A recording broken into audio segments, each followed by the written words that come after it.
Sa isang malawak na bahay sa bayan ng San Luis, may isang batang babae na pinalad sa lahat ng bagay. Pero tila nakalimutang turuan ng tama. Siya si Sunshine de la Torre, ang bunso sa magkapatid. Maganda, mistisa at likas na charming sa unang tingin. Pero sa likod ng kanyang inosenteng mukha, may pusong hinubog ng labis na layaw, hindi ng disiplina. Nakatihaya sa kama ang 8 taong gulang na si Sunshine. Umiiyak. "Ma, hindi ko na gusto tong dal na to. Pangit ng buhok niya." Agad na lumapit ang kanyang ina. Anak, sorry. Akala ko gusto mo yan. Bukas, pupunta tayo sa mall. Pipili ka ng bago." "Oh, Sunshine, may dala kong imported na tsokolate. Favorite mo to, galing Japan." Sabi ng kanyang tatay na kauuwi lang galing sa business trip. Napasimangot si Sunshine. Hindi naman yun yung gusto ko. Gusto ko yung may strawberry sa loob." Napaubo ang tatay niya at nagkibit balikat. "Sige, next time. Huwag ka nang umiyak." Sa bahay nila, si Sunshine ng Diyosa. Lahat ay nakaalalay. Ang kuya niyang si Randel, 3 taon ng tanda, palaging ipinapaalala na dapat magbigay daan sa kapatid. "Ma, si Sunshine, hindi man lang tumutulong dito sa bahay. Ako na lang lahat." Sabi ni Randel na noon ay 11 taong gulang. "Randel, babae ang kapatid mo. Huwag mo siyang pagalitan. Hindi bagay sa kanya ang gawaing bahay." "Babae ka rin naman, Mama, di ba? Pero ikaw, nagtatrabaho ka rin naman noon." Sabi pa ni Randel. "Randel, huwag mo akong pagsabihan. Magkaiba kayo ng kapatid mo. Tsaka siya ang bunso. Mag-adjust ka na lang." Sabi pa ng kanyang ina. Hindi lang sa bahay, maging sa eskwelahan, dala-dala ni Sunshine ang pagkamapili at mapag-utos. Dahil may pera, siya ang laging may pinakamarangyang baon, may pinakamagandang bag at pinakamahal na lapis. Pero wala siyang tunay na kaibigan. Lahat ay takot o ginagamit lang siya para sa libre. Pero siya, wala siyang pakialam. Basta siyang bida, basta siya ang nasusunod. "Okay, class, for the group activity, Sunshine, you will be grouped with Anna, Liza, and Bea." Napataas ang kilay ni Sunshine. "Ma'am, ayoko po ng groupmates na yan. Palpak silang gumawa. Ako na lang po mag-isa." Mahina ang boses na bumulong si Anna. "Hindi naman po totoo yun." Tumayo si Sunshine at lumapit sa guro. "Ma'am, sabihin niyo na lang sa mama ko. Hindi po siya natutuwa kapag nalaman niya na pinagsasama niyo ako sa mga yan.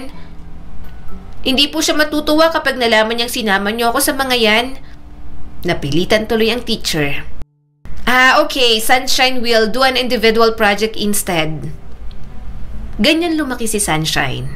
Hindi kailanman naturuang makiramay. Sa mga simpleng bagay, tulad ng paghihintay sa pila, pagbibigay galang sa guro, pagtulong sa bahay, hindi siya kailanman nasanay. Dahil sa paningin ng kanyang mga magulang, siya ang liwanag ng kanilang buhay. Ngunit ang liwanag na yon, unti-unti palang magiging apoy na susunog sa kanya. Minsan, iniisip ko, sobra na ba tayo kay Sunshine? Parang hindi na siya marunong makinig. Sabi ng kanyang ina habang nakahiga sa kama, kausap ang asawa.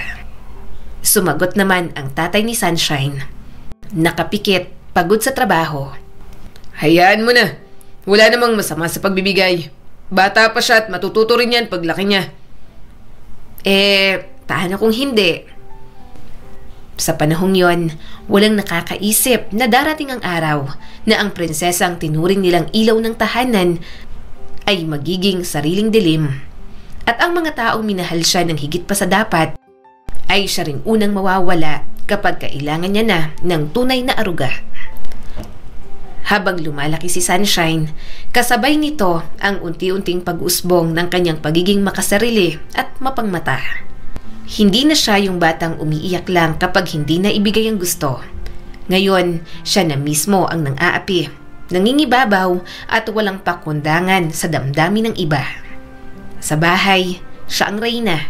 Sa paaralan, siya ang leader. Sa paaralan, siya ang leader. Pero sa katotohanan, isa siyang mapang-abusong anak, mapagmataas na kapatid, at batang hindi natutong makiramay. Sunshine, kain na. Mainit pa ang champurado. Huwag mo nang hintayin lumamig. Sabi ng kanyang Kuya Randel habang naghahain ng almusal. Nakakunot ang noo ni Sunshine. Champurado na naman. I told you I want pancake with strawberries. Ano to? Pagkain ng mahirap? Natawa naman ang kanyang ina.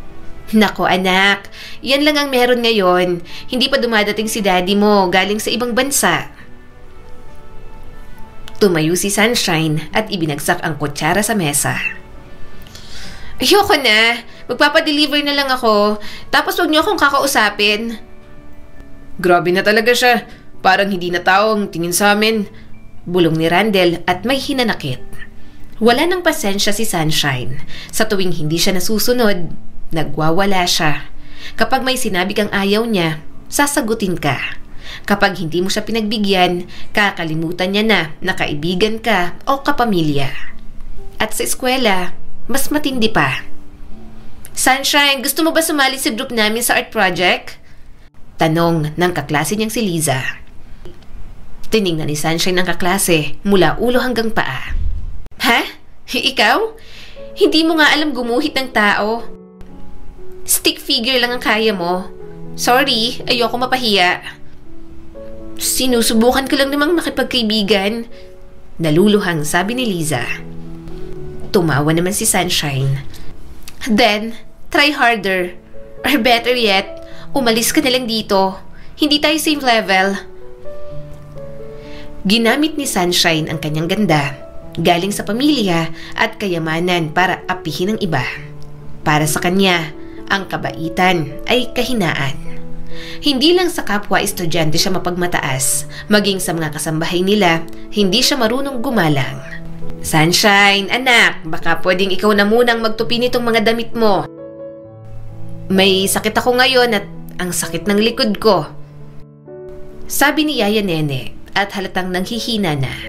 Huwag mo akong istorbohin, Yaya. Ikaw ang may sweldo at hindi ako. Gusto mo pa yatang palitan ka na ni Mama, no? Napasinghap si Yaya Nene. Hindi lang isang beses pinaiyak at sinaktan ni Sunshine ang damdamin ng mga taong nagmamalasakit sa kanya. Pero siya, parang wala lang. Sa kanyang isip, normal lang na siya ang bigyan. Normal lang na siya ang sentro ng mundo.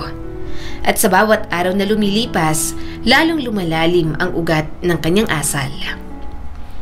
Anak, sana hindi kami nagkamali sa pagpapalaki sa'yo, sabi ng kanyang ina habang pinagmamasdan si Sunshine na natutulog. Napapansin mo rin, parang nagiging malupit na siya. Kahit sa sarili niyang kuya, kahit sa atin ay palasagot na. Pausang boses na sabi ng kanyang tatay na kagagaling lang sa trabaho. Baka face lang to, bata pa siya at nagdadalaga. O baka naman pinapalampas natin ang lahat ng dapat sana'y itinama noon pa lang. Hindi alam ng kanyang mga magulang na huli na ang lahat dahil ang batang dati nilang tinatawag na liwanag ng tahanan ay unti-unti nang nagiging anino ng sarili nitong kasamaan.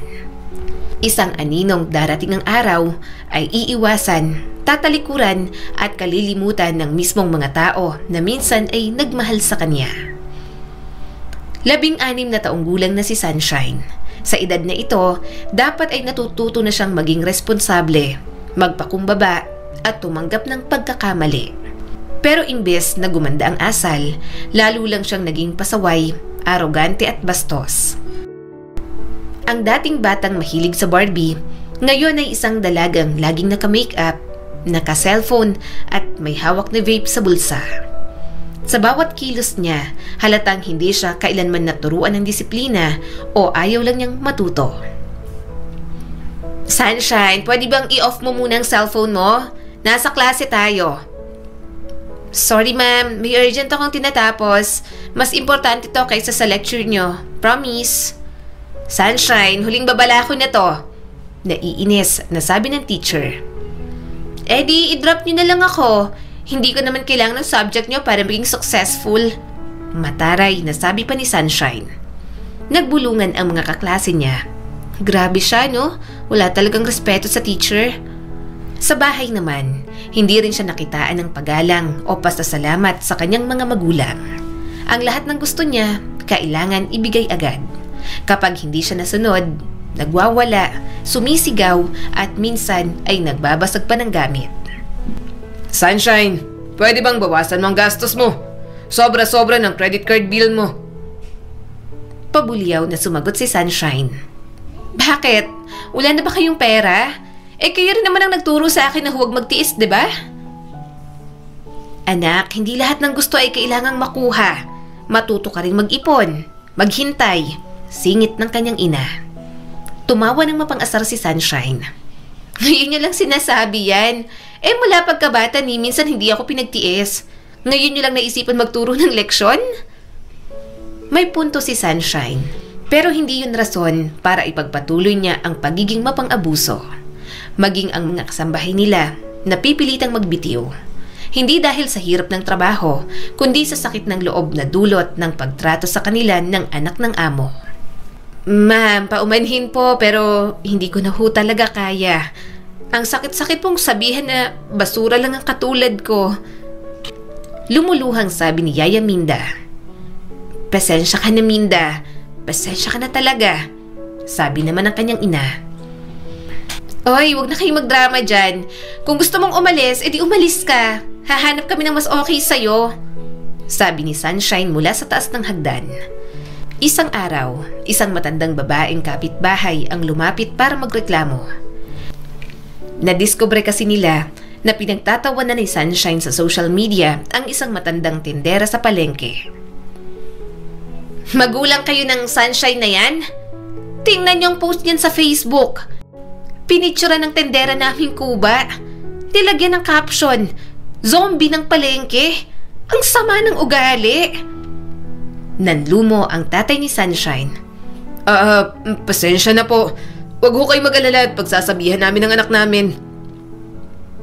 Totoo naman na. Dapat nga matuwa pa kayo kasi viral na yung video. Nakaharap sa cellphone na sabi ni Sunshine. Sa araw-araw, palala ng palala ang ugali ni Sunshine. Pero tila wala siyang pakialam. Para sa kanya, siya ang laging tama. Ang mundo ay umiikot sa kanya. Pero sa mga magulang niya, unti-unti na silang ginigising ng realidad. Alam mo ba, mas natatakot na akong tumanda. Hindi dahil sa sakit o hirap ng katawan, kundi dahil baka walang mag-alaga sa atin. Si Randel matagal nang lumayo. At si Sunshine, hindi ko ma-imagine kung aalagaan niya tayo balang araw. Nagkamali tayo, mahal. Puro bigay, kulang sa gabay. Sabi naman ng nanay ni Sunshine. Ngunit huli na ang lahat. Dahil ang batang pinalaki sa layaw, isa ng ganap na dalagang walang takot, walang malasakit at walang sino mang tunay na nagmamahal sa kanya. Sa panahong yon, hindi pa niya nararamdaman ang epekto ng kanyang asal. Pero darating ang panahon, magtatanong siya kung bakit siya iniwan at ang sagot ay simple lang dahil siya mismo ang nagtulak sa lahat papalayo sa kanya. Sa edad na 18, pumasok si Sunshine sa kolehiyo. Pero gaya ng dati, hindi pag-aaral ang inatupag niya. Wala siyang pakialam sa grado, sa aralin o sa mga professor. Ang mahalaga sa kanya, ang damit, ang makeup, ang cellphone at ang kung sinong kasama niya tuwing gabi. Uy, Sunshine, may party sa rooftop mamaya. Sama ka? Tanong ng isa niyang kabarkada. Naka-shades pa si Sunshine habang nasa loob ng classroom. Syempre, at this point, pag wala ako, parang hindi legit ang party. Tumawa naman ang kaibigan niyang si Miles. True, ikaw na talagang queen ng drama at lasingan. Kasi naman, bakit pa ako magpapakapagod sa klase kung may ATM naman ako sa bahay? Pa-cute pa, nasabi ni Sunshine. Hindi na siya umuwi sa oras. Madalas gabi na o madaling araw. Minsan, hindi na nga umuwi ng ilang araw. Kapag tinatawagan ng ina, hindi sinasagot. Kapag pinagsasabihan, nagmumura. Sunshine, anak, nasaan ka ba? 2:00 na ng madaling araw. Sabi ng kanyang ina mula sa kabilang linya. Ma, ano ba? Huwag kang KJ. Nasa legal age na ako, no? Sabi ni Sunshine sabay lagok ng alak. Anak, nag-aalala lang kami ng tatay mo. Tumaas ang kilay ni Sunshine. Napahiya tuloy siya sa mga kaibigan. Wala nga kayong ambag sa happiness ko. Huwag kayong makialam kung gusto kong magsaya. Sa bawat araw na lumilipas, lalong nagiging immoral ang mga gawain ni Sunshine. Umiinom, nagyoyosi, nagve-vape at may mga boyfriend na palit-palit kada buwan.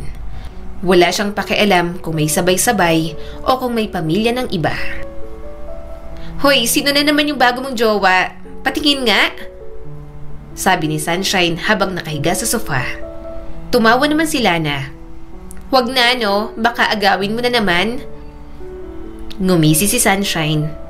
Di ko maagaw ko, hindi talaga siya para sa'yo. Simple lang. Pero grabe ka talaga no? But I love it. Iconic. Sabi pa ni Miles. Sa mata ng kanyang barkada, siya ang leader. Siya ang brave, ang fierce, ang walang inuurungan. Pero sa mata ng mas nakakaintindi, siya ay isang batang takot sa rejection pero nagpapakita ng kayabangan. Sa kanyang social media, puro filter, puro post, puro saya. Pero sa kanyang puso, unti-unti nang lumalaki ang puwang na iniwan ng mga tunay na nagmamahal sa kanya. Wala naman talagang tutulong sa akin, kaya sarili ko na lang ang aasahan ko. Sabi ni Sunshine sa sarili habang nakatingin sa salamin. Pero ang tanong, aasahan ba talaga niya ang sarili niyang palaging tumatakas sa katotohanan? Sunshine, umuwi ka na. Naghihintay kami ng mama mo. Sabi ng kanyang ama. Busy ako, huwag niyo akong istorbohin. Sagot naman ni Sunshine mula sa kabilang linya. At sa bawat ulit ng pagtanggi sa mga taong tunay na nagmamahal sa kanya, lalong lumalayo ang mundo. Hindi niya man aminin, unti-unti nang nauubos ang mga taong handang umintindi, umalalay at maghintay. Ang mga kaibigan niya ngayon, barkadang saling pusa sa buhay, nariyan lang habang may pera, may alak, habang may silbi siya. Ngunit pagdating ng panahon, pag nawala ang lahat ng yon, sino na lang ang matitira? Isang araw, bumagsak ang mundo na matagal nang pinilit itayo ng kanyang ama. Si Delphine, ang ama ni Sunshine, inatake sa puso habang nasa biyahe pauwi galing sa meeting. Hindi na umabot sa ospital at sa isang iglap, ang haligi ng tahanan tuluyan ang nawala. Delphine, anong gagawin ko ngayon? Paano ko bubuhayin ng anak nating walang pakialam sa mundo? Nakaupo ang kanyang ina. Yakap ang larawan ni Delphine. Nakaupo si Sunshine sa gilid, nakatingin lang sa cellphone. Ma, ilang araw pa ba tong lamay? Ang init dito, nakakapagod. Lumapit si Randel, galit na galit. Sunshine, kahit ngayon man lang, magpakita ka ng respeto. Tatay natin yun.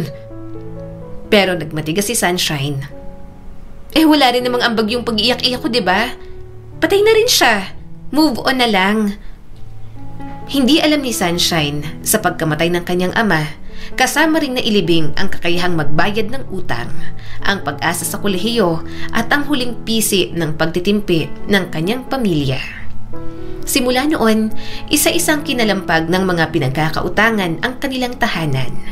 May utang sa bangko, sa ospital, sa credit cards, pati ang bahay, nakasangla.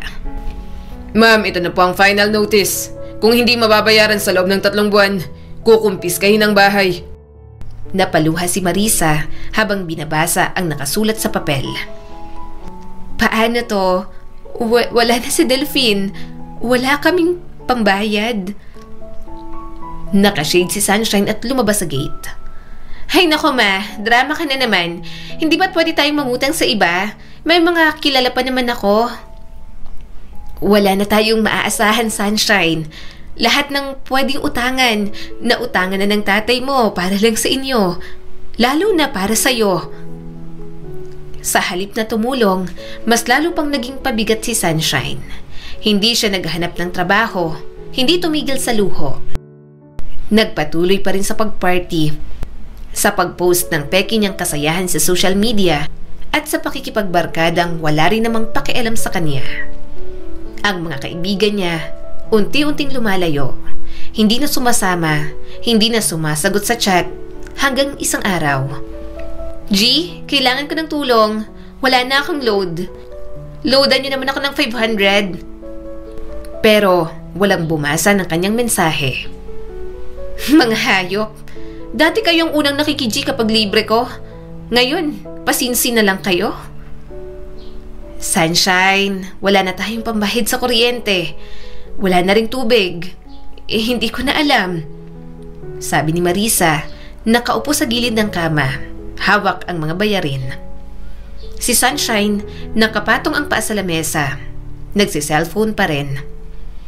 Di mamatay ang ilaw. Hindi naman yan big deal. Huwag ka nang magpakapurma. Umiyak ang kanyang ina at halata ang galit sa boses nito. Sunshine, baka nakakalimutan mong wala ng tatay mo.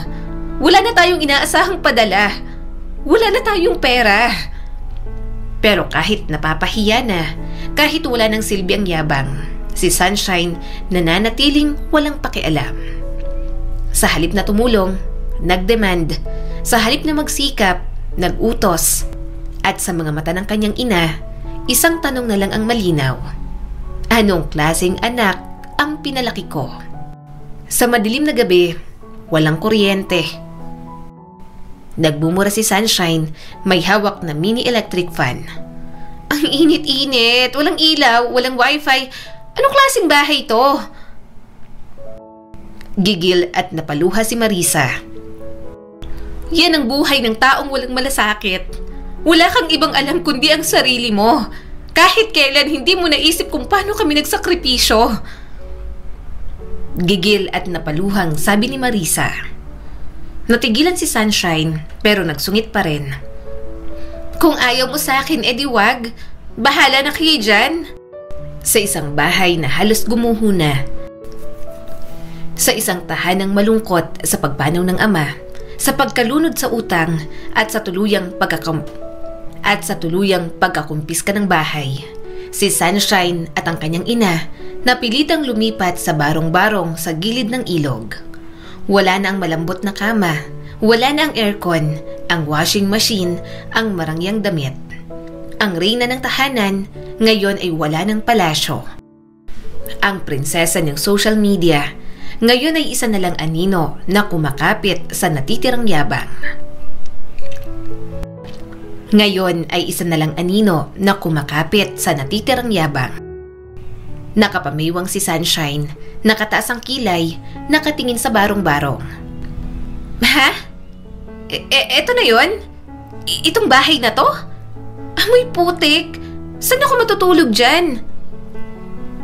Sunshine, ito lang ang kaya natin. Pansamantala lang to habang hindi pa tayo nakakaipon. Pansamantala? Ma, kahit pansamantala, hindi ako hayop para tumira dito. Dumating si Randel, may dalang sako ng bigas. Kung ayaw mong tumira rito, umalis ka. Walang pumipilit sa'yo. Kung ako lang ang masusunod, iniwan na kita sa kalye. Si Randel ang nakatatandang kapatid ni Sunshine. Matagal nang lumayo sa pamilya. Ngunit nang mabalitaan ang pagkamatay ng ama, ang pagkakabaon sa utang at ang pagbagsak ng kanilang buhay, napilitan siyang bumalik. Hindi dahil sa pagmamahal kay Sunshine, kundi dahil sa awa sa kanyang ina. Sunshine, kung gutom ka, mag-igib ka ng tubig. Gamitin mo yung timba. Sabi ni Randel habang nagsasaing gamit ang uling. Nakaupo si Sunshine, nakasimangot. Ako? Mag-iigib? Excuse me, hindi ako alalay. Hindi ka na sosyal ngayon, Sunshine. Pantay-pantay na tayo rito. Kung ayaw mo mamatay sa gutom, kumilos ka. Magtiis na lang tayo, anak. At least may nasisilungan pa rin tayo. Nakaupo sa tabi na sabi ni Marisa. Ang dating sosyal, ngayon pinandidirihan na ng mga kapitbahay. ang dating may dalang branded na bag, ngayon may punit-punit na t-shirt. Ang dating puro kaibigan online, ngayon wala ni isa mang bumisita. Sinubukan niyang mag-message sa mga kaibigan. Lana, Miles, please, kahit 100 pesos lang. Wala kaming makain. Babayaran ko rin to pag okay na ako. Pero hindi nag-reply ang mga ito. Isang araw, pumunta sila sa palengke. Si Sunshine may hawak na basket kasama ang ina. Ma, ayoko maglakad dito. Ang baho, ang init. Oy, ikaw ba si Sunshine? Ikaw yung laging naka-makeup, di ba? Ba't ka nandito? Mataray na tanong ng tendera na isa pala sa mga kapitbahay nila. Nilingon niya ng masama ang babae. Anong pakialam mo? Hindi lahat ng bumibili dito mahirap. Huwag kang mag-assume. Humawak si Randel sa braso ni Sunshine. Bitawan mo na yung pride mo, Sunshine. Walang masama sa pagtanggap ng totoo. Sa bawat araw na lumilipas, mas lalo niyang nararamdaman ang bigat ng buhay. Pero si Sunshine, tumatanggi pa rin. Wala siyang ibang kinakapitan kundi ang galit, ang yabang at ang paniniwalang may utang ang mundo sa kanya.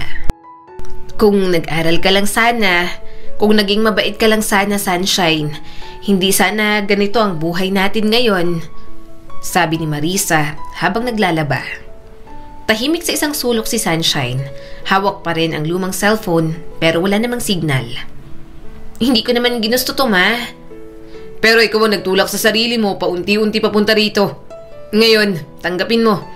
Sabi naman ng kanyang kuya Randel sa isang barong-barong kung saan dumadaan ang malamig na hangin sa butas ng bubong sa isang lugar na walang privacy, walang wifi at walang tagahanga. Doon nagsimulang matikman ni Sunshine ang buhay na totoo. Hindi na siya prinsesa ng kahit anong palasyo. Isa na lang siyang dating it girl na ngayon wala ng ibang kasama kundi ang tunog ng dumadaloy na ilog at ang katahimikan ng pagkakalimot. Si Randel, araw-araw pumapasok bilang construction helper sa bayan. Kahit madalas, hindi sapat ang kita para sa 3 tao. Ang ina nila, si Marisa, unti-unti nang nawawalan ng lakas. Laging pagod, laging tahimik, laging nakaupo lang sa isang sulok. At si Sunshine na natiling nakaupo, nakahiga at nagrereklamo. Nagsalita si Randel habang nagsusuot ng lumang bota. Sunshine, pakitulungan si mama mamaya ah. Pagod na yon. Huwag mo siyang uutusan. Hindi ka prinsesa rito. Nakasandal sa haligi si Sunshine at walang gana. Anong gusto mong gawin ko? Maglaba? Maghugas? Hello? Hindi ako sanay sa ganyan. Yan na nga ang problema sa'yo. Lahat ng bagay dinadaan mo sa arte. Gumising ka na sa realidad. Wala na tayong yaya rito. Habang si Randel ay pawis na pawis sa trabaho, si Sunshine ay nasa bahay lang. Nakatingin sa kisame, nag-i-scroll sa lumang cellphone, o kaya'y natutulog hanggang tanghali. Hindi siya marunong magluto, hindi siya marunong mag-igib. At kahit ang nanay nilang may sakit na, siya pa rin ang gumagawa ng lahat. Sunshine, anak, pakiabot naman niyang sipit. Isang hapon ay utos ni Marisa habang hinihingal sa pagsasampay. Nakapatong ang paa ni Sunshine sa mesa. Di ba pwede bukas mo na lang yung tapusin, ma? Ang init. Hindi pwedeng ipagpabukas ang gawain, anak. Kung hindi ako kikilos, sino pa ba? Umirap si Sunshine at tumalikod. Di ko kasalanan kung sakitin ka. Bulong pa nito. Mga salita na parang kutsilyong itinarak sa puso ng isang inang pagod na at halos wala ng lakas tumayo. Ngunit kahit masakit, hindi na siya umiiyak. Sapagkat ang inang umabot na sa sukdulan, napagod na ring umasa. Randel, anak, kung sakaling mawala ako, ikaw nang bahala sa kapatid mo, sabi ni Marisa isang gabi. Mahina na ang boses. Huwag kang magsalita ng ganyan, ma. Habang may lakas ako, hindi kita pababayaan. Naluluhang sabi ni Randel. Hindi ko sinasabing pinapabayaan mo kami. Pero si Sunshine, baka wala nang mag-alaga sa kanya pag nawala ako. Kung siya man ang dahilan ng pagod mo, Mapatawarin mo na lang siya. Pero wag mong hayaang ikaw pang mawala dahil sa kanya. Sa mga sumunod na araw, nanatiling walang lakas si Marisa. Halos hindi na kumakain. Tahimik na lang siyang nakahiga sa banig habang si Randel ay patuloy pa rin sa paghahanap buhay. At si Sunshine, nagpapaikot-ikot sa paligid ng barong-barong, laging tahimik, biglang tila may inaabangan. Isang hapon, habang siya'y naglalakad sa tabi ng daan pa uwi, may isang lalaking nakamotor na huminto sa kanyang harapan. Hi miss, dito ka lang ba nakatira sa malapit? Tanong ni Jerry, nakasuot ng simpleng polo, nakangiti. Napalingon si Sunshine, mabilis itong tiningnan mula ulo hanggang paa. Bakit? Bawal? Natawa naman si Jerry dahil sa katarayan nito. Hindi naman, tanong lang. Lagi kasi kitang nadadaanan tuwing magdi-deliver ako ng gatas sa palengke. Ang ganda mo. Napaayos ng buhok si Sunshine at pinilit ng umiti. Ganun ba? Ikaw din, medyo. Hindi sanay si Sunshine na nilalapitan ng lalaki na walang yaman, walang magarang sasakyan at walang pabango. Pero may isang bagay si Jerry na bihira niyang makita. Giliw, respeto at tunay na simpleng kabaitan. At higit sa lahat, si Jerry ay may trabaho, may motor, may pangarap. Nakita kitang namamalengke kahapon. Medyo nahirapan ka, no? Pwede kitang tulungan minsan kung okay lang. Isang araw ay sabi ni Jerry sa kanya. Umaktong nahihiya si Sunshine. Okay lang naman ako, pero kung mag-i-insist ka, hindi ko napipigilan. Napangiti si Jerry. Gusto lang kitang makilala, Sunshine. Ang ganda ng pangalan mo. Para kang sikat ng araw sa maruming paligid. Napaisip si Sunshine at napabulong sa sarili. Sikat ng araw Pwede ka rin sigurong maging exit door. Araw-araw, dumadaan si Jerry. Minsan may dalang tinapay, minsan may dalang taho, minsan may bulaklak pa.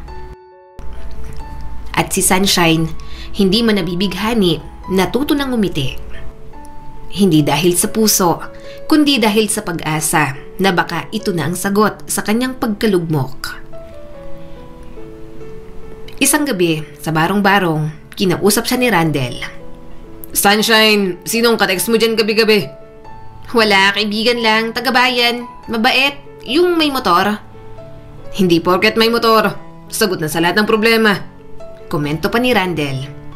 Hindi mo rin naman sinasagot ang lahat ng problema, di ba? Sa puso ni Sunshine, unti-unti na siyang nagpaplano. Isang plano para makalayo sa kahirapan. Isang plano para makatakbo mula sa responsibilidad. At si Jerry ay posibleng maging susi. Gusto kitang ligawan, Sunshine. Pwede ba? Tanong ni Jerry sa mensaheng isinend nito sa kanya.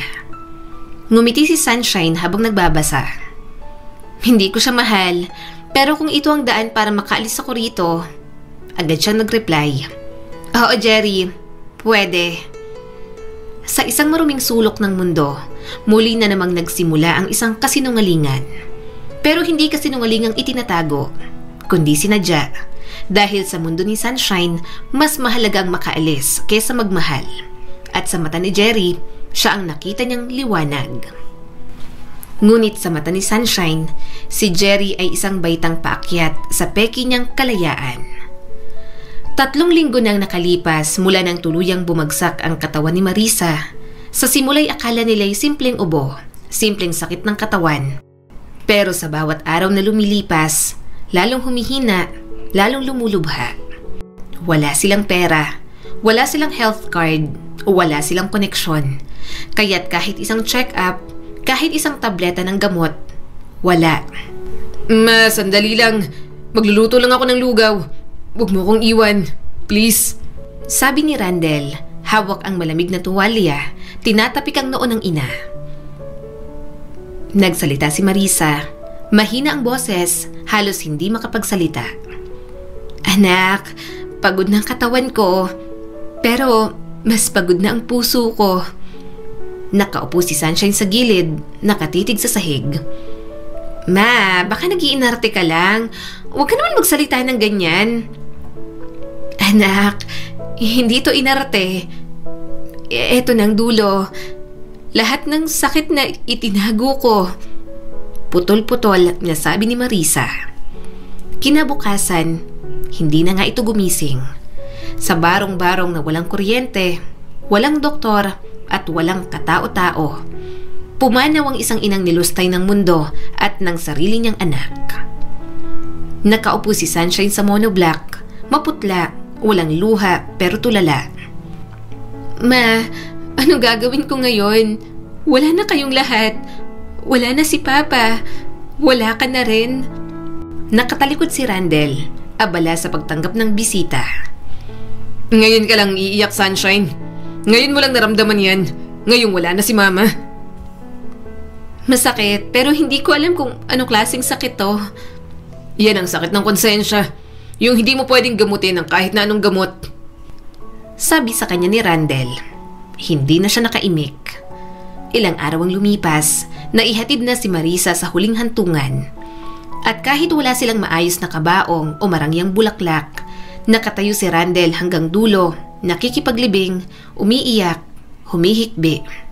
Si Sunshine, nakatayo rin, tahimik, pero habang ang iba'y nagluluksa, iba ang laman ng kanyang isip. Sa tabi ng puno, may katext si Sunshine.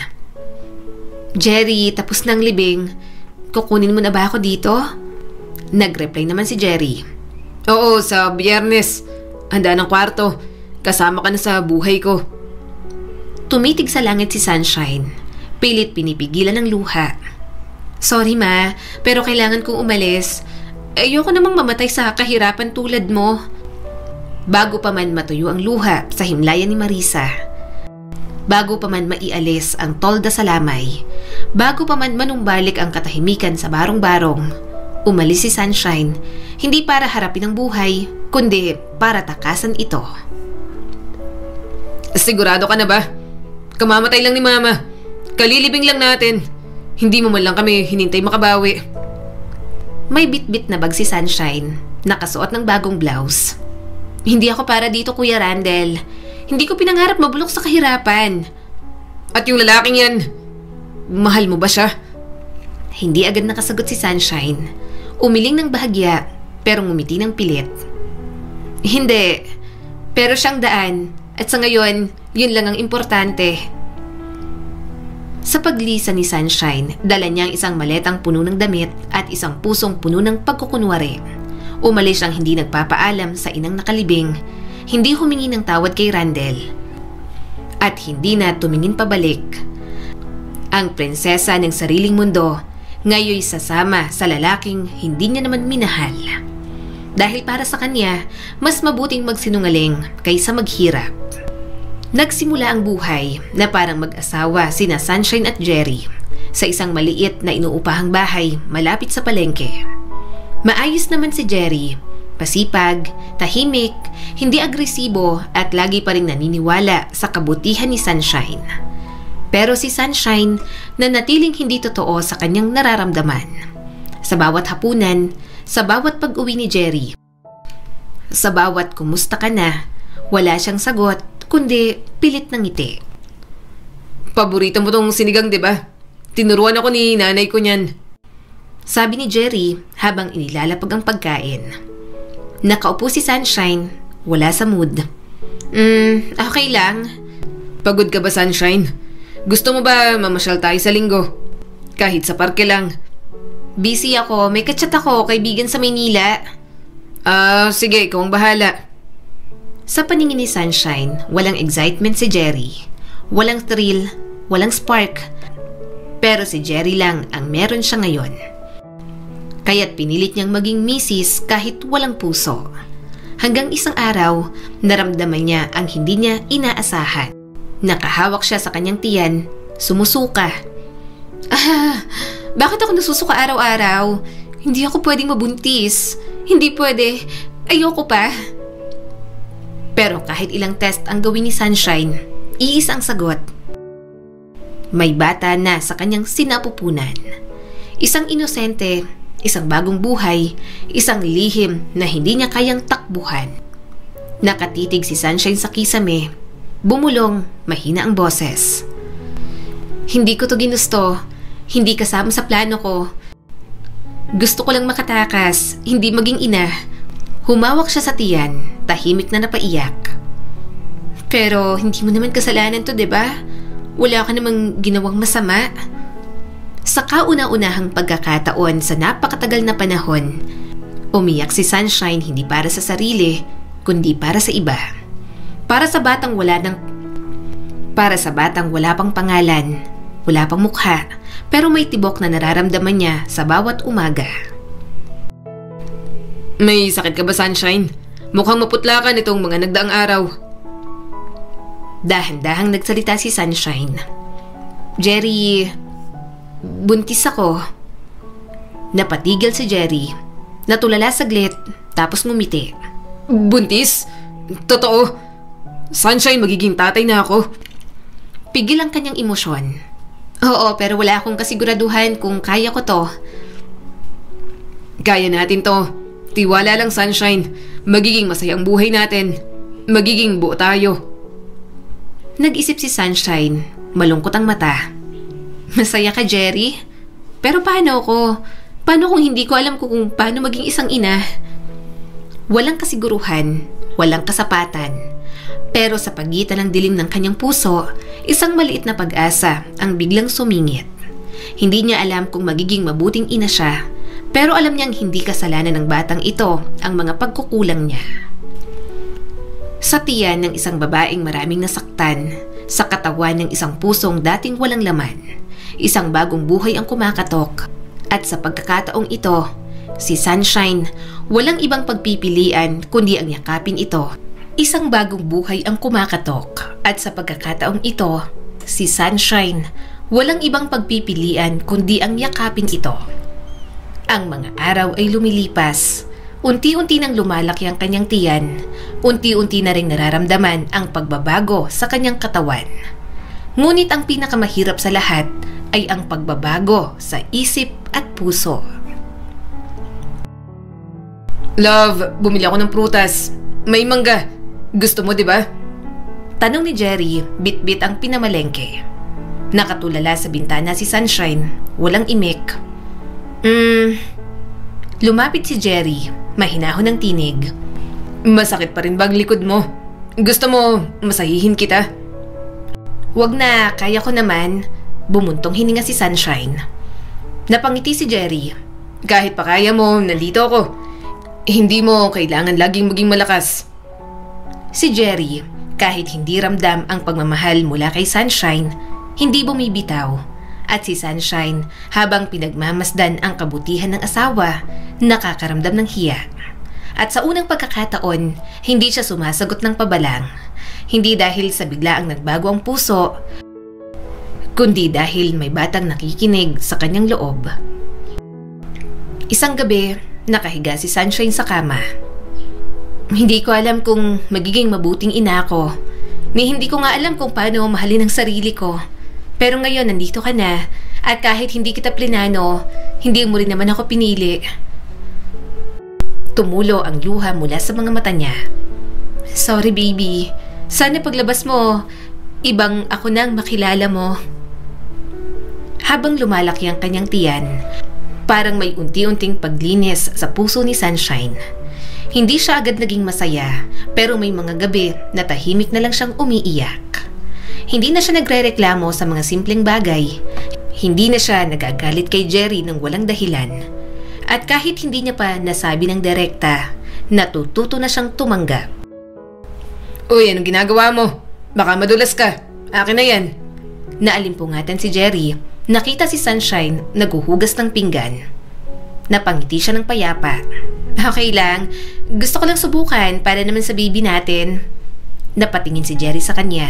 Hindi makapaniwala pero masaya. Hindi pa rin perpekto ang araw-araw. May mga araw pa rin na bugnutin si Sunshine. May mga sandali pa rin naiisip niyang tumakbo. Pero sa tuwing nararamdaman niya ang sipa ng batang nasa kanyang sinapupunan, napapahinto siya. Napapaisip, napapayuko. At sa tuwing nararamdaman niya yon, parang may bahagyang ilaw na bumabalik sa kanyang puso. Naalala mo yung unang beses kitang nakita sa tabing daan? Ang sungit mo pa nun. Sabi ni Jerry habang nakaupo sa kanyang tabi. Napangiti ng bahagya si Sunshine. Hindi mo pa alam. Halos buong buhay ko, ganun na talaga ako. Alam ko, pero hindi kita sinukuan. At ngayong may anak na tayo, lalong hindi. Napatingin si Sunshine sa kanya. Walang masabi. Hindi niya pa rin mahal si Jerry. Hindi pa buo ang damdamin. Pero sa loob niya, parang may espasyo ng natuto ng paggalang, ng pasasalamat, ng pagkilala sa kabutihan.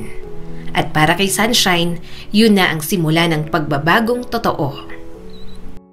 Sa gitna ng kasinungalingan, isang buhay ang sumibol. Sa gitna ng kawalan ng pagmamahal, may isang damdaming natutong makinig. At sa gitna ng dating pusong bato, may bagong tibok na nagtuturo ng dahan-dahan, tunay at tahimik na pagtanggap. Ilang buwan matapos maramdaman ni Sunshine ang unang sipa sa kanyang sinapupunan, isinilang niya ang isang malusog na batang lalaki. Isang sigaw ang pumuno sa maliit nilang bahay.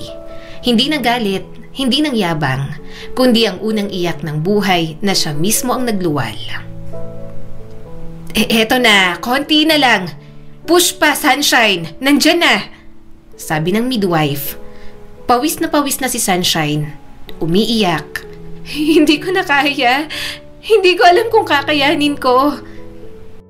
Hawak ni Jerry ang kanyang kamay. Kaya mo yan. Nandito lang ako. Para sa anak natin. Sumigaw si Sunshine at sa wakas, ipinanganak ang sanggol. Congratulations! Isang malusog na lalaki. Napahagulgol si Sunshine. Ako ba talagang nagsilang sa'yo? Parang panaginip.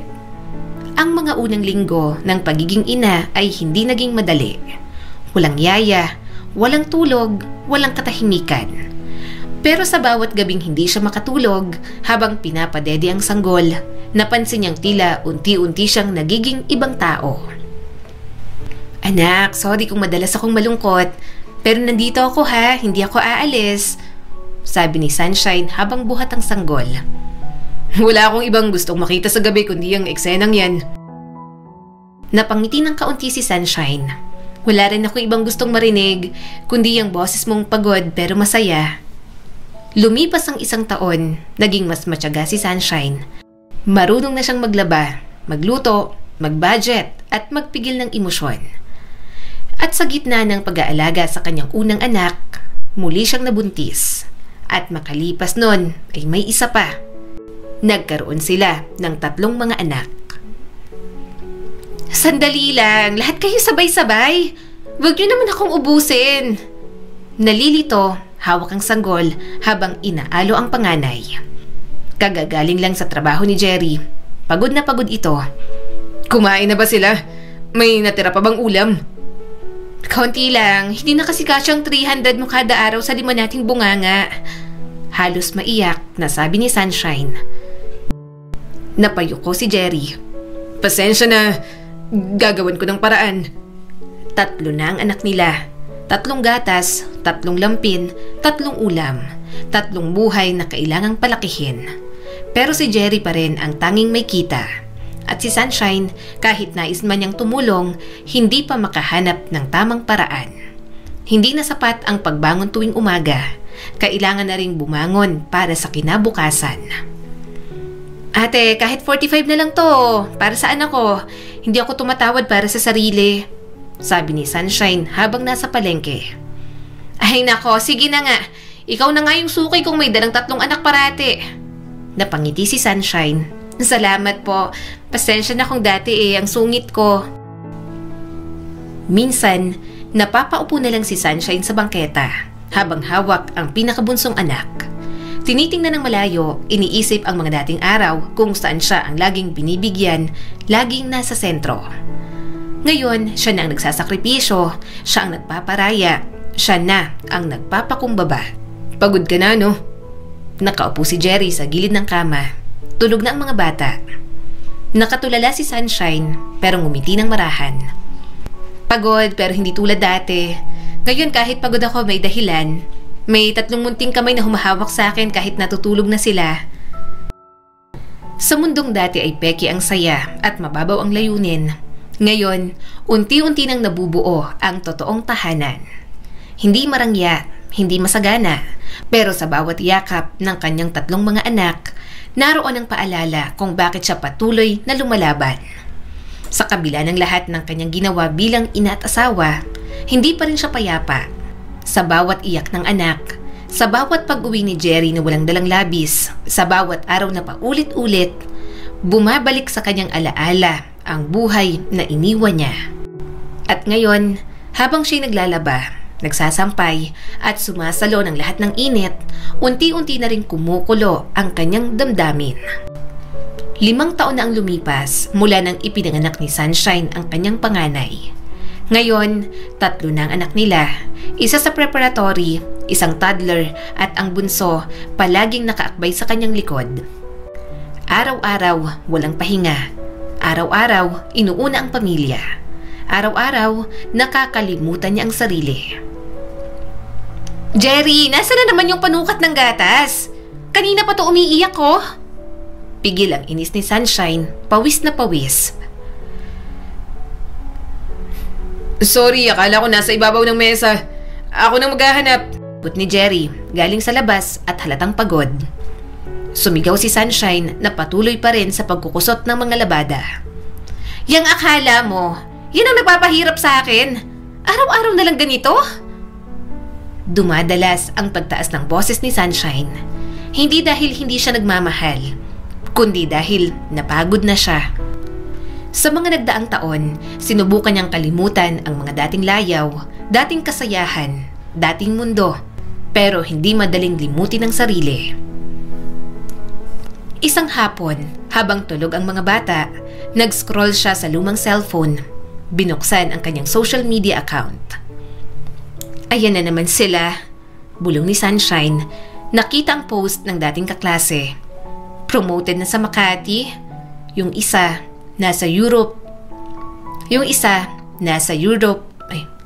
Yung isa, nasa ibang bansa para mag-travel. Napalunok si Sunshine.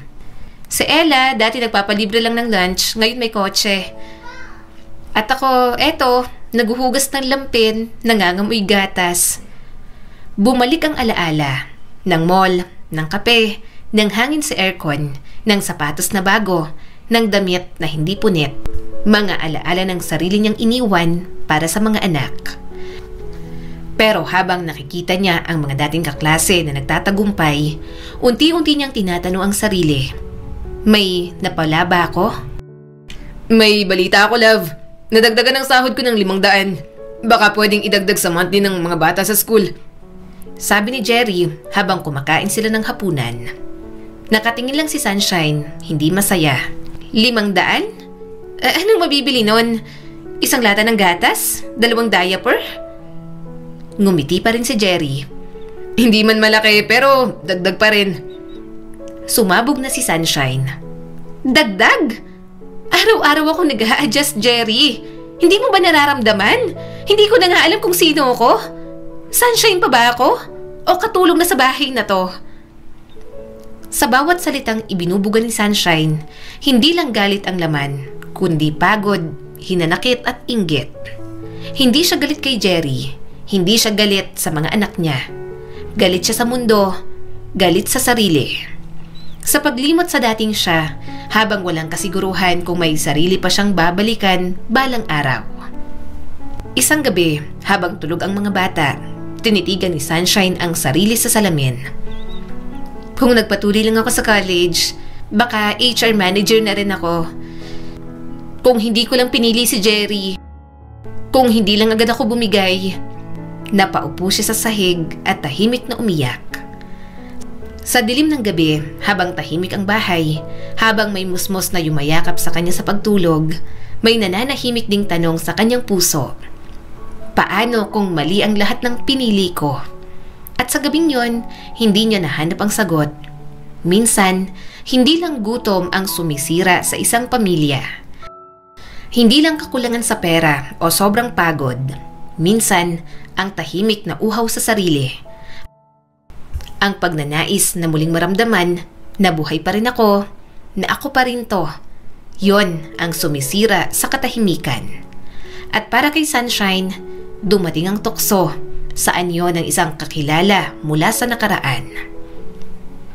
May nagchat sa kanya, si Monique, ang dati niyang kaibigan sa high school. Shine, alam mo ba, naghahanap kami ng staff ngayon para sa front desk. Bagong open kasi kami ng spa dito sa Pasig. Basic English lang. Madali lang ang trabaho. Free lodging pa. Pwede kang sumubok. Sayang, ang ganda mo pa rin eh. Napatitig si Sunshine sa salamin. Matamlay, pero nagniningning pa rin ang mga mata. Bumulong si Sunshine sa sarili. Pasig? May aircon? May sweldo?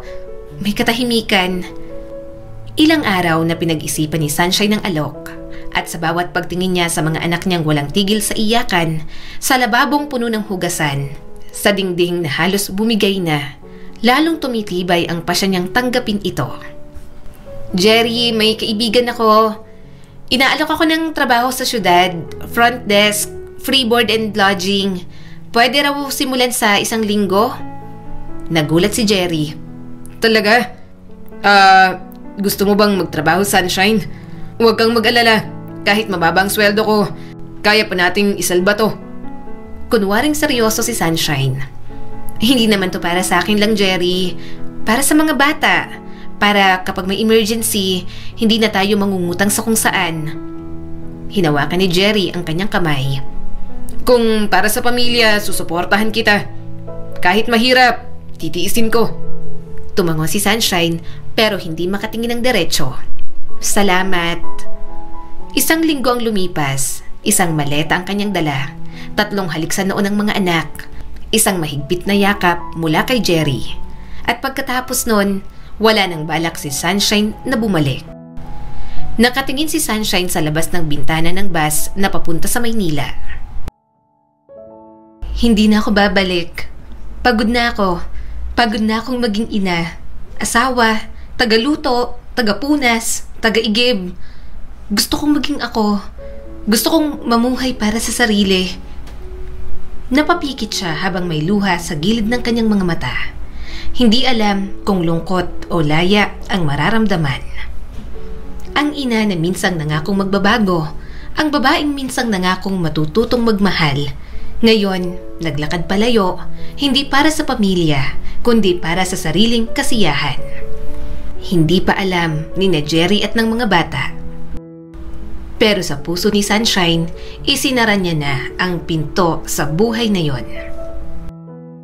Oh, diba? May aircon, libreng kuryente, may sarili kang cabinet. Sabi ni Monique nang dumating si Sunshine sa bago niyang tutuluyan. Umupo siya sa kama at ngumiti.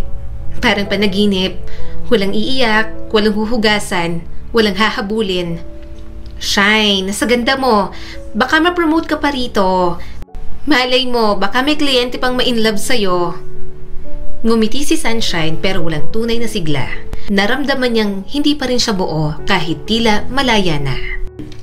2 buwan ang lumipas. Simula nang sumakay ng bus si Sunshine, ni minsan, ni 1 beses, hindi siya tumawag, nag-chat o nangumusta man lang sa kanila. Walang padala, walang balita, walang paliwanag. Sa kabilang dako naman, sa bahay ni na Jerry. Tay, kailan po uuwi si nanay? Tanong ng panganay na anak. Bitbit ni Jerry ang bayong ng gulay, napayuko.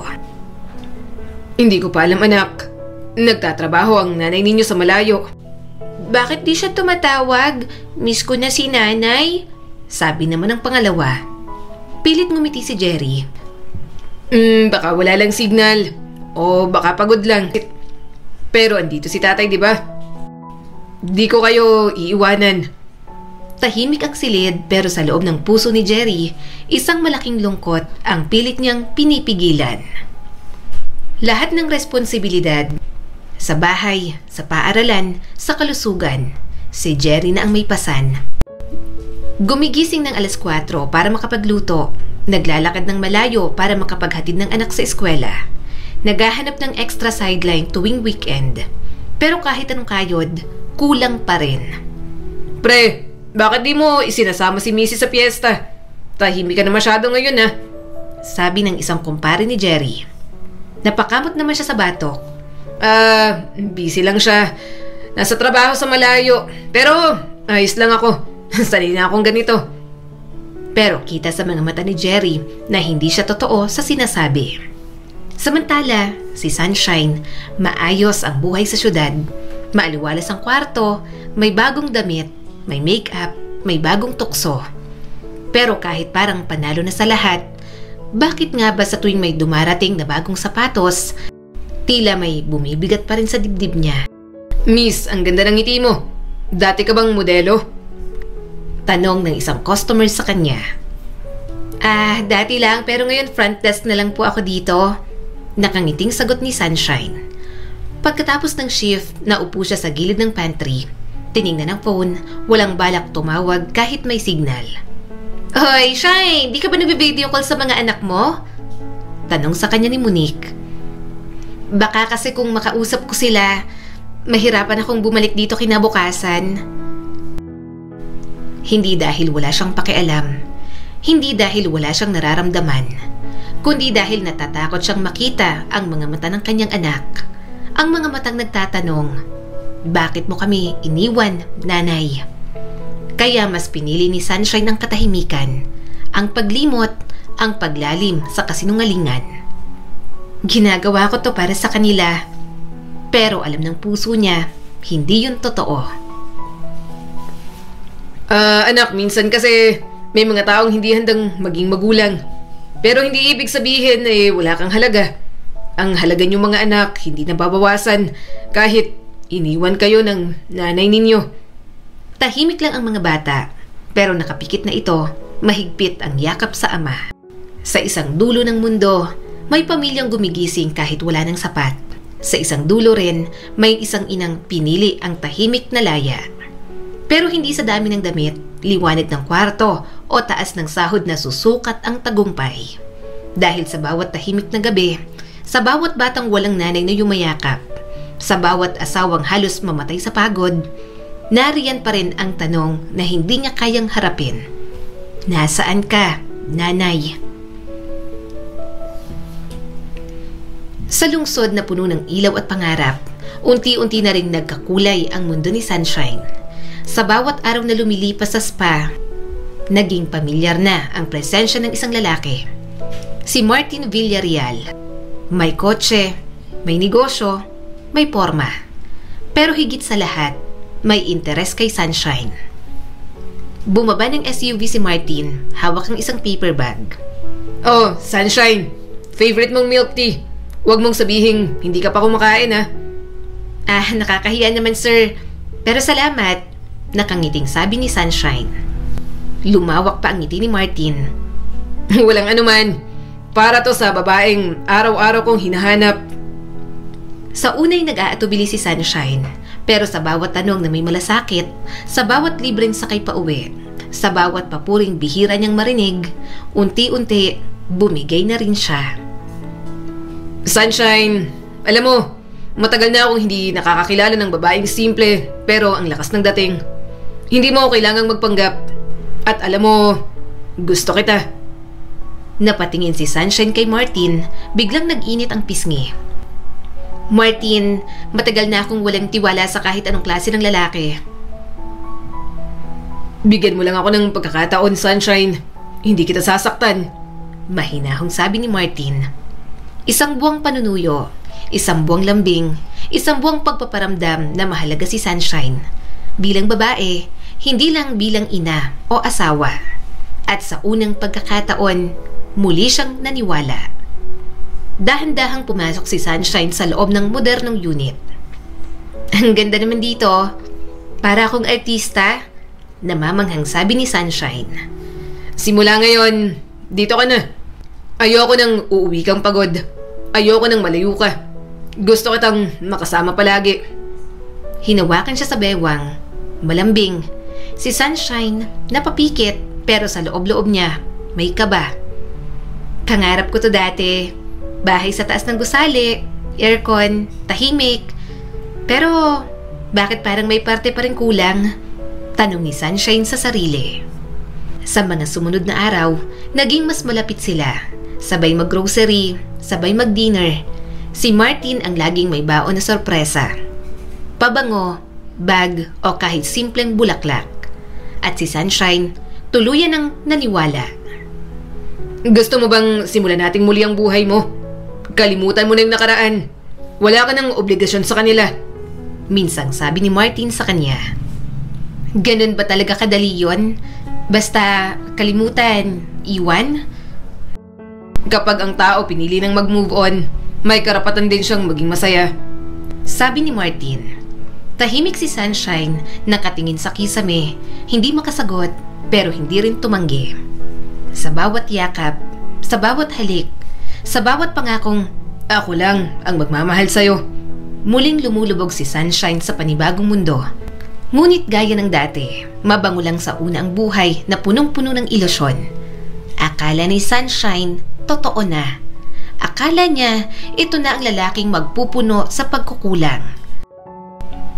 Pero sa likod ng mga halik, ng mga sorpresa, ng mamahaling pabango at bag, may mas malalim palang sikreto. Isang umaga sa kondo, si Sunshine nag-aalmusal habang si Martin ay abalang nag-aayos ng kanyang suit at aktong paalis. Babe, bakit di mo pa rin ako naipakilala kahit sinong kaibigan mo? Lagi ka nalang busy, sabi ni Sunshine. Pagod na ngumiti si Martin. Babe, lagi na lang tayong ganito. Di ba, sabi ko sa'yo, puro abroad ang mga kamag-anak ko. Tapos yung kaibigan ko, abala rin sa negosyo. Hindi ko sila maistorbo. Okay. Nasambit na lang ni Sunshine. Ngumiti siya, pero sa loob, isang katanungan ang kumakatok. Bakit parang ako lang ang nag-iisang bahagi ng mundong ito? Araw-araw ganoon, laging may dahilan para hindi siya ipagmalaki. Ikaw lang ang mahal ko, sabi ni Martin. Pero bakit hindi siya maipakilala sa pamilya nito? At kahit paulit-ulit ang tanong sa loob, pinipili pa rin ni Sunshine ang manahimik. Dahil sa bawat alahas, bagong cellphone at dinner sa 5-star hotel, naaalala niya ang buhay na dati ay kanya pero nawala na. Ngayon, parang bumalik ulit at ayaw niya nang mawala pa. Isang gabi, habang natutulog si Martin, napansin ni Sunshine na naiwan ang cellphone sa lamesa. Walang lock, tumunog ang isang notification mula sa pangalang wife at may heart pa. Nasa bahay na yung mga bata. Anong oras ka uuwi? Huwag kalimutan ang gatas ni Ella. Text message mula sa asawa nito. Natigilan si Sunshine, nanginginig ang kamay, hindi makapaniwala. May asawa si Martin? Nanginginig ang boses na tanong niya sa kawalan. Hindi lang isang babae, may pamilya, may anak, may asawa. At ang kondo, hindi para sa mag-asawa, kundi tirahan ng babae habang nililihim sa tunay na pamilya. Ganoon ang estilo ni Martin. Maghahanap ng babaeng nangangarap, pasasayahin, susuportahan, paaasahin, at kapag nagsawa, iiwanan na parang basura. Hindi na napigilan ni Sunshine. Hinarap niya si Martin. Martin, may pamilya ka ba talaga? Tahimik si Martin, isang malalim na buntong hininga. Hindi umamin pero hindi rin tumanggi. Walang emosyon si Martin. Sunshine, anong ina-expect mo? Alam mong mas matanda ako. Alam mong maraming bagay akong hindi pwedeng ipakita. Pero binigyan kita ng buhay na hindi mo naranasan ulit, hindi ba? Ganun na lang yun, Martin? Lahat ng to kasinungalingan? Don't be dramatic, Sunshine. You wanted comfort. I gave it to you. Wala akong pinilit. At kung gusto mong umalis, walang pumipigil sa'yo. Lumakad si Martin patungo sa banyo. Parang walang nangyari. Naiwan si Sunshine. Gulat, tahimik, at basag. Parang dinurog ang puso niya. Isang pangalawang pagkatalo sa parehong laban. Hindi man siya lubusang nakakabangon mula sa una, muling bumagsak si Sunshine sa kaparehong hukay. at sa sarili niyang refleksyon, nakita niya ang babaeng halos hindi niya na makilala. Gabi nang umalis si Sunshine sa kondo ni Martin. Wala siyang dalang bag, wala siyang kapera-pera. Bit-bit lang niya ang mga sapatos, alahas at bag na ibinigay ni Martin. Mga paalala ng kasinungalingan. Mga simbolo ng isang pagmamahal na hindi kailanman totoo. Nakaupo si Sunshine sa bangketa, hawak ang paper bag na may mga designer shoes. Umiiyak pero walang boses, takot magmukhang kahabag-habag. Ano bang ginawa ko sa buhay ko? Akala ko pag may pera, may halaga na rin ako. Bulong niya sa sarili. Napayuko siya, nilamon ng katahimikan. Muli na namang mag-isa. Sa mga sumunod na araw, tinahak ni Sunshine ang mga kalye ng Maynila. Nakituloy sa isang dormitory na mumurahin. Nagbenta ng ilang mga bag, sapatos at relo. Hindi para mamuhay ng marangya, kundi para lang mag-umpisa ulit. May experience po ba kayo bilang cashier? Service crew o housekeeping? Tanong ng staff sa kanya. Nahihiyang ngumiti si Sunshine. Wala po akong formal experience pero willing po akong matuto. Okay po. Iwan nyo na lang po ang resume nyo dito. Gumiti si Sunshine pero halata sa kanyang mga mata ang pagod. Hindi siya sanay sa pagtanggi pero ito na lang ang natitira sa kanya. Ang magsimulang muli. Sa bawat araw na lumilipas, natututo siyang maglaban ng sariling damit, mag-budget ng natitirang pagkain, mag-budget ng natitirang pera, at harapin ang katahimikan ng buhay na siya mismo ang pumili. Habang humihiga sa manipis na foam at malamig na bentilador, napatingin siya sa kisame. Mahina siyang napabulong. Naalala ko si Jerry. Kapag pagod na pagod siya, hindi siya umaalis. At yung mga bata, tinatawag akong nanay kahit hindi ko sila tinatawag. Napaluha siya. Tahimik, ngunit hindi siya bumangon. Hindi rin siya tumawag sa kanila. Hindi siya uuwi. Sa puntong yon, muli niyang naalala ang tahanang iniwan, ang asawa, ang mga anak, ang mga mata nilang laging naghihintay. Pero sa halip na bumalik, mas pinili niyang harapin ang sakit mag-isa. Hindi dahil sa tapang, kundi dahil sa kahihiyan. Paano ko babalik kung wala akong maiaalo kundi pagsisisi? Natanggap si Sunshine sa isang laundry shop. Naglalaba ng maruruming bedsheets, basang-basa ang kamay, nangingitim ang kuko. Ate Shine, galing ka ba talaga sa probinsya? Parang ang puti mo dati. Ngayon, sunog ka na sa init ng makina. Sabi sa kanya ng isang trabahador. Napangiti si Sunshine. Galing ako sa isang buhay na inakala kong akin, pero hindi pala. Sa lungsod na puno ng liwanag, may isang babaeng tahimik na binubuo ang sarili.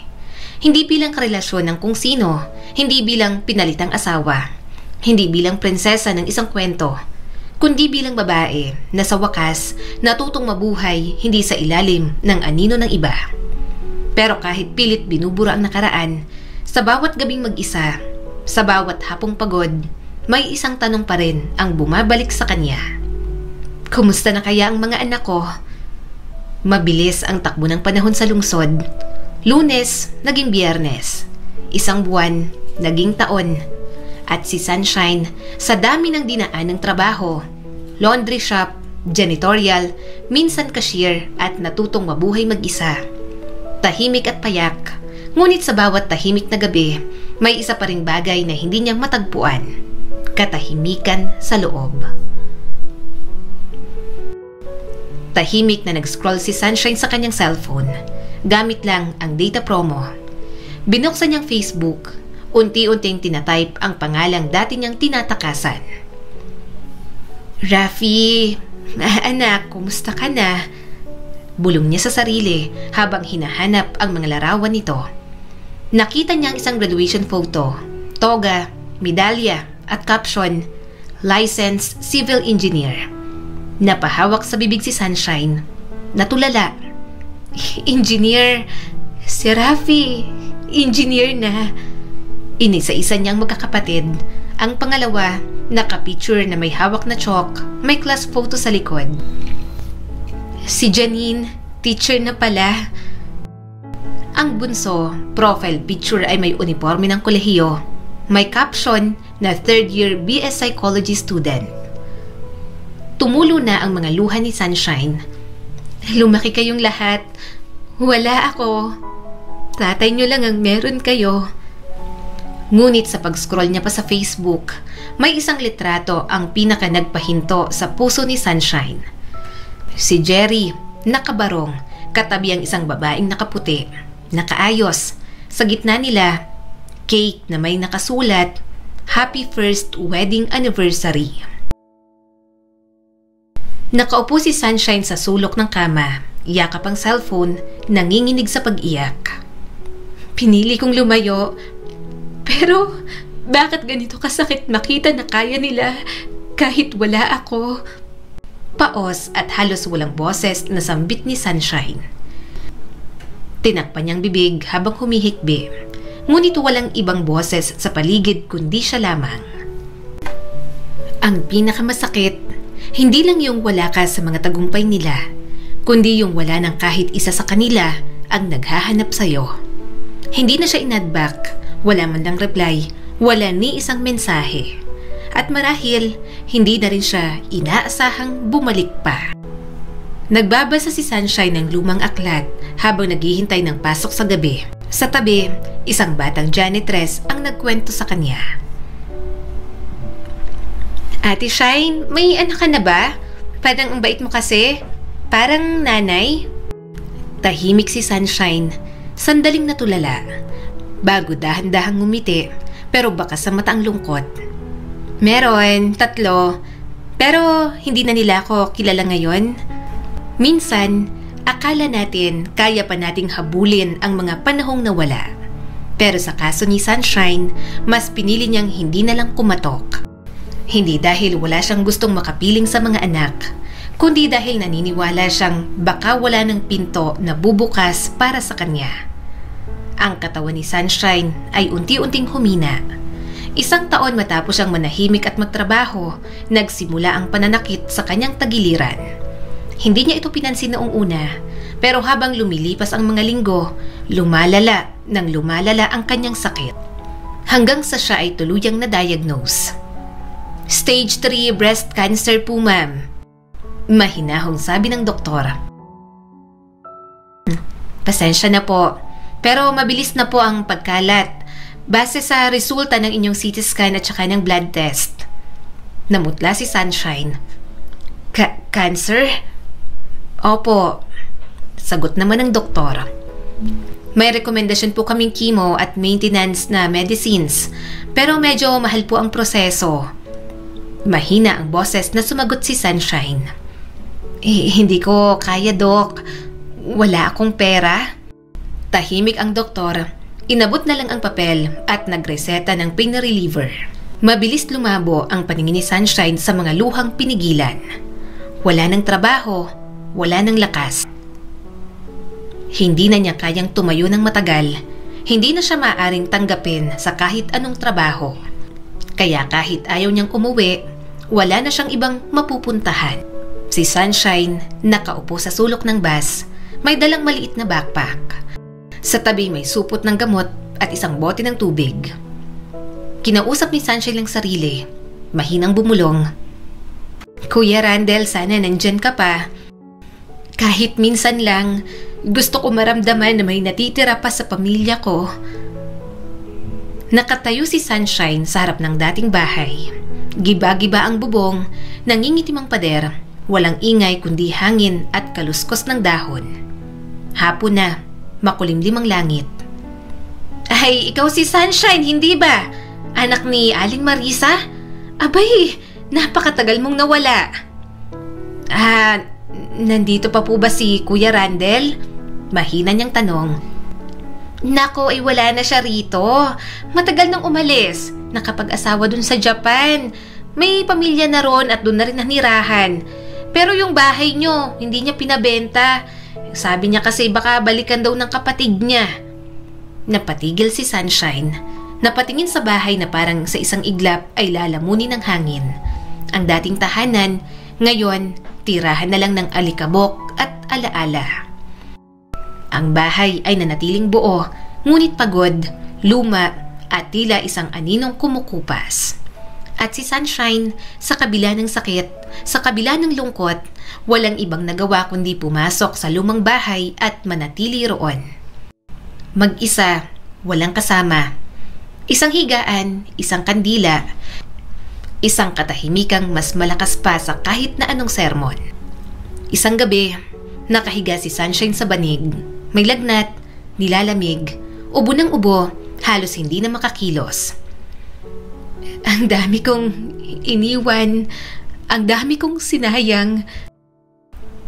Ngayon, wala ni isa ang naiwan para sa akin. Tumulo ang mga luha sa kanyang pisngi. Dahan-dahang ipinikit ang mata. Minsan, hindi kailangan ng kulungan para maramdaman mong nakabilanggo ka. Dahil ang konsensya, kapag lumamon, kaya kang ikulong habang buhay. At si Sunshine, sa wakas, naramdaman ang bigat ng lahat ng pinili niyang takasan. Ngunit, may makakarinig pa kaya ng kanyang mga hinaing? O huli na ang lahat?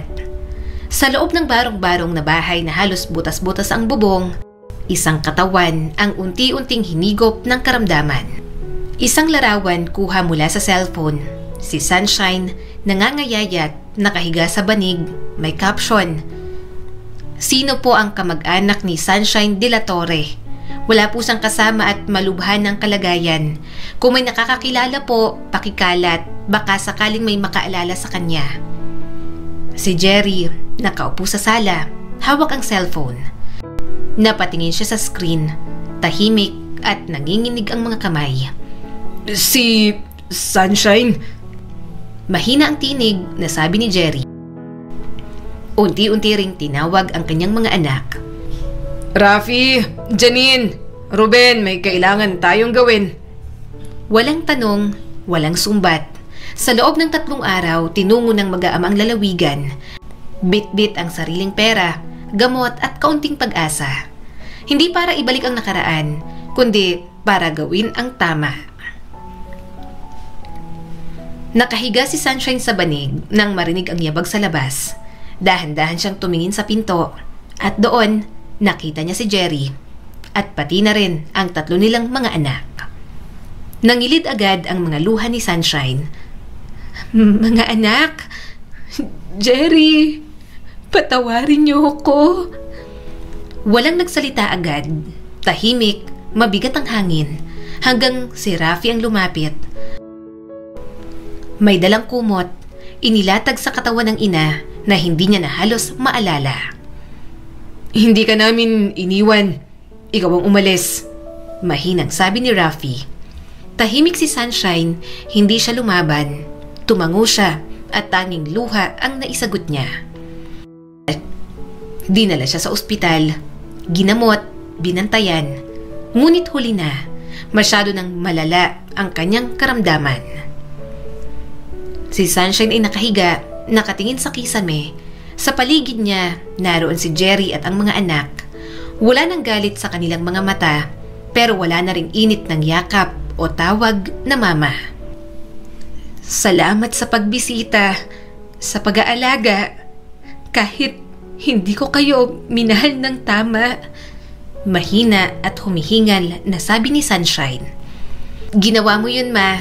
At kahit di mo nasustentuhan kami noon, ngayon kami naman ang tutulong. Hindi bilang anak, kundi bilang tao. Mahinahong sabi ni Janine. Tumulo ang luha ni Sunshine. Hindi dahil sa awa, kundi dahil alam niyang yun na lang ang kaya nilang ibigay. Kundi dahil alam niyang yun na lang ang kaya nilang ibigay. Sa huling gabi, bago tuluyang pumikit si Sunshine, nagsalita siya. Mahina, dama ang pagsuko. Patawad sa inyo, sa sarili ko, sa Diyos, kung may buhay man na susunod. Sana mas mabuting ina na ako. Mahinang bulong ni Sunshine. Tumigil ang kanyang paghinga. Tahimik, walang sigaw, walang eksenang madrama, walang yakapan, pero may kaunting kapatawaran, may kaunting paghilom. Si Sunshine, ang babaeng dating spoiled at makasarili, lumisan hindi bilang bayani, kundi bilang babala. Isang paalala na ang pagiging ina ay hindi lang pagbubuntis, kundi pagtitiis, pagmamalasakit at pananatili. At sa mundo na puno ng desisyon at paglayo, may mga pagkakamaling hindi na kayang itama pa. Pero ang awa ng Diyos, kahit sa huli, nandyan pa rin. Inilibing si Sunshine sa ilalim ng puno ng mangga sa tabi ng lumang bahay. Walang engranding libing, pero naroon ang 3 mga anak. Hindi na nila siya tinawag na mama, pero sa loob ng kanilang mga puso, naroon ang isang alaala. Masakit, magulo, pero bahagi na rin ng pagkatao nila. Ang kwentong ito ay nagpapaalala sa atin na ang pagiging magulang ay hindi lang titulo, ito ay tungkulin. At ang pagmamahal ng anak ay hindi walang hanggan kung hindi ito pinangangalagaan. Sa bawat desisyong iniisip mong para sa sarili mo, isipin mo rin ang mga taong tunay na nagmamahal sa'yo. Muli, ako po si Skylar Guro at sana'y may bago na naman kayong natutunan sa kwento natin ngayon. Maraming